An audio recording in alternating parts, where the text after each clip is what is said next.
Do you want to send people who read your newsletter to a certain website? Our newsletter editor makes it simple to insert links into your images, text, and buttons. To link an image, just click on it. A toolbar with the image settings opens. Under Link, enter the URL so that your readers can go to the website right away when they click on it. To add a link to your text, highlight it. A toolbar will appear above the element. Click on the chain icon. A pop-up appears. You can enter the HTTP link there. This link should open when the reader clicks on the linked word or sentence. In this email, we want to add a link to a button.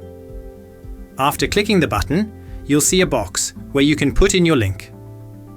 The link title will appear when the person you're sending it to moves the mouse over the link in the email. This allows you to provide more information about the link.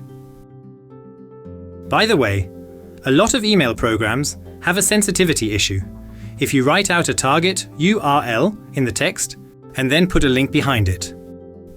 This is exactly what happens when links are converted into tracking URLs during sending. If a program used for emailing detects such a discrepancy, it may issue a phishing warning. For this reason, we suggest that you avoid entering links directly into the text. Instead, we recommend that you link images, text, and buttons. Please visit our Help Center for more information on creating emails.